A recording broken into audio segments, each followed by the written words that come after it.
Bueno chicos, vamos a entrar en una camioneta. No os he dicho que me han invitado a la NASA. Sí, la NASA. Con la camioneta. Les Français, on les appelle les spationautes et les Chinois les taïkonautes pour des raisons que j'ignore complètement. Je pense que c'est juste la traduction même de astronaute. Alors ce drapeau, contrairement aux idées reçues, il n'y en a pas qu'un seul sur la Lune, il y en a 6. Un pour chaque mission Apollo à succès. Et ces petits drapeaux, c'est une cinquantaine d'années plus tard, ils sont tout blancs à cause de la lumière un peu du soleil et troués par des micro-météorites.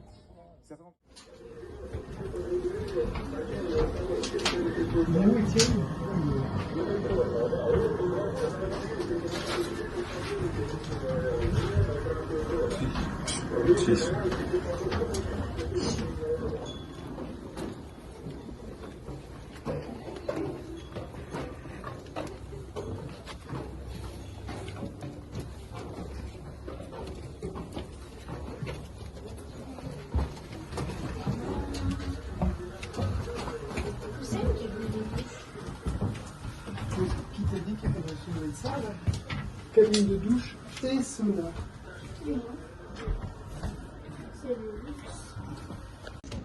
Bueno chicos, estamos esperando para que subimos en esas cápsulas.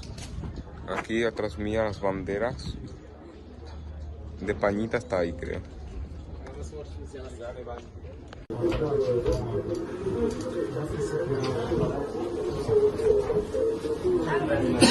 Oui, un petit peu avec le zizi. Comme il n'y a pas de Je suis coincée. Je suis coincée.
Viendra vous aider.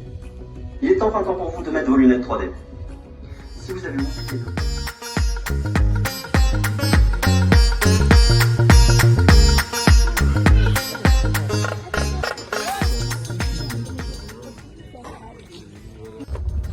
Con la bandera de Estados Unidos. Las ruedas. Creo que es una camioneta típica de películas.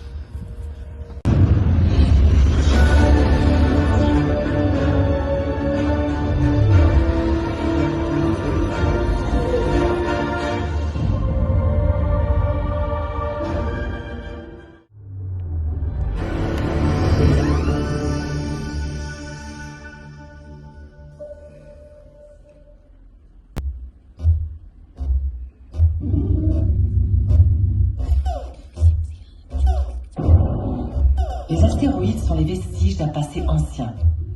Ils pourraient bien receler les secrets de la vie humaine. Mira. Mais aussi représenter... NASA. La NASA. Y a ver si nadie me chilla.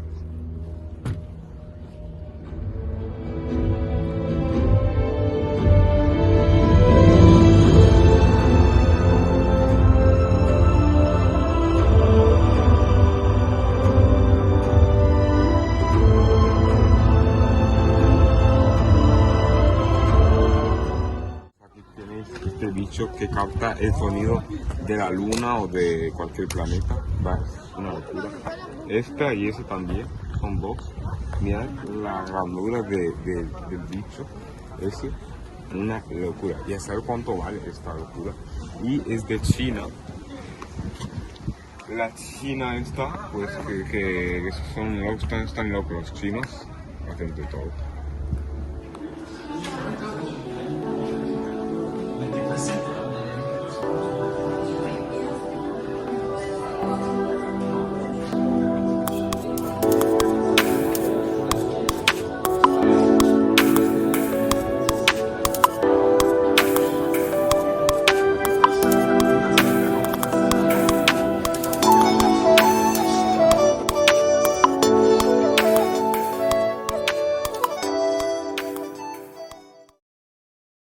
Bueno chicos, vamos a entrar a estas cápsulas, que creo que es para volar y ya está.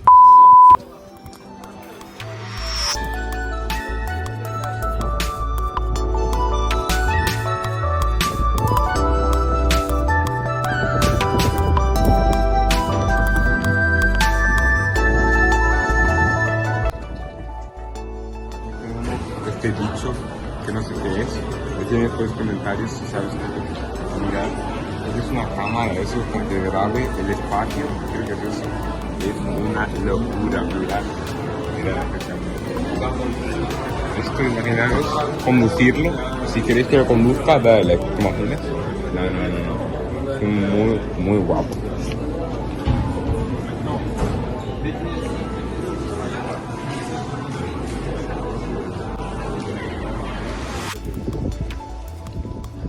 Este bicho chicos. Bichamin de Bashine.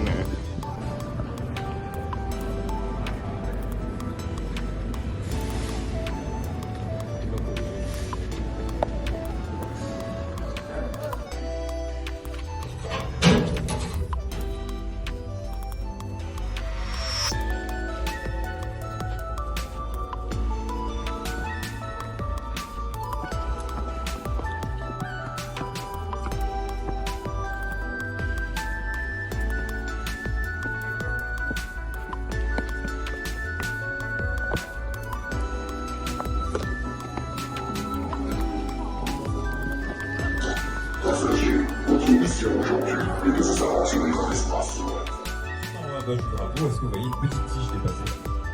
Eh bien, voilà, ils ont mis une barre transversale, exactement comme j'ai fait ici. Et si vous ne croyez toujours pas, dites-vous qu'en plein contexte de guerre froide, l'Union soviétique n'a pas démenti. C'est la meilleure preuve possible, car ils auraient forcément dit quelque chose. Bon, en conclusion à tout ça, vous avez la pierre de lune au premier étage des expositions. Vous avez le scaphandre au niveau 0. Et je vous invite à rester connecté, car d'ici 2024 à 2030, le programme Artemis, on retournera sur la Lune. Programme qui porte bien son nom, Apollo que des hommes, Artemis, première femme sur la Lune, il était tenté. Donc je vous invite à rester connecté, il y a un peu de retard sur l'élaboration des combinaisons spatiales. N'hésitez pas si vous...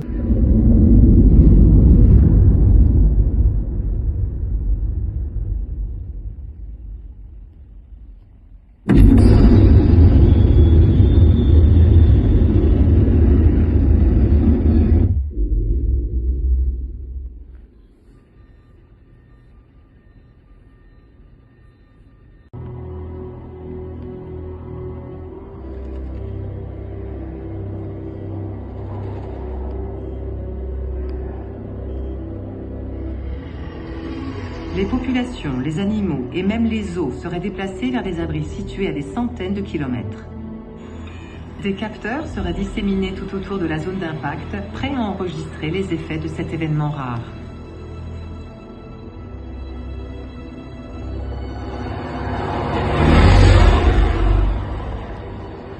Cependant, malgré les simulations informatiques, les modèles d'impact ou toute autre manière d'imaginer à quoi pourrait ressembler la collision d'un astéroïde avec notre planète, la situation serait inédite dans notre monde moderne. Fenêtre d'impact. Les réseaux électriques sont hors ligne. Toutes les sections. 300 pieds. Suivi de l'impact prévu dans une section de 500 km² de l'Amérique du Nord. Alors je parle de rover et non plus de robot explorateur. C'est une petite distinction. Un rover, c'est un robot qui va se déplacer, qui va rouler. Il peut se déplacer grâce à ses trous motrices qui lui permettent d'avancer, mais aussi de reculer. Il va pouvoir aussi tourner d'un côté, à droite par exemple. Il peut aussi tourner à gauche. Il peut même aussi pivoter sur lui-même.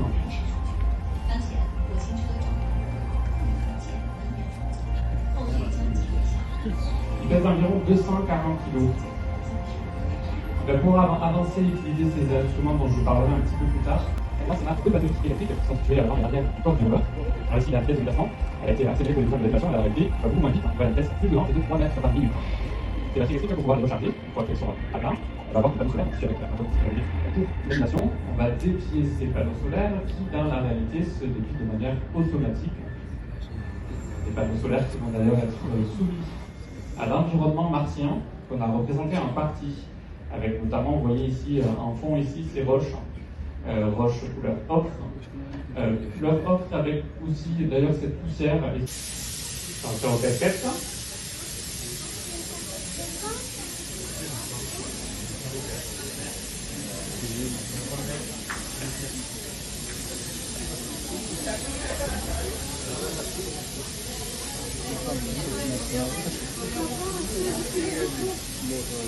Un croire au visage, c'est plutôt agréable.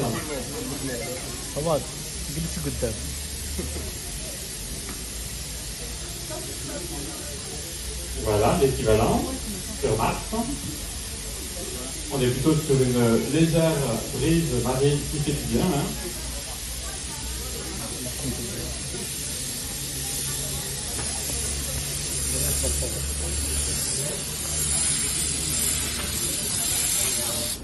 Alors, j'ai pas pu faire profiter de cette tempête martienne à tout le monde, donc ceux qui veulent avoir à peu près le même ressenti, vous pouvez tendre la main et souffler le plus fort possible sur votre main, vous aurez à peu près ce même ressenti. Alors pourquoi cette différence? Alors sur Mars,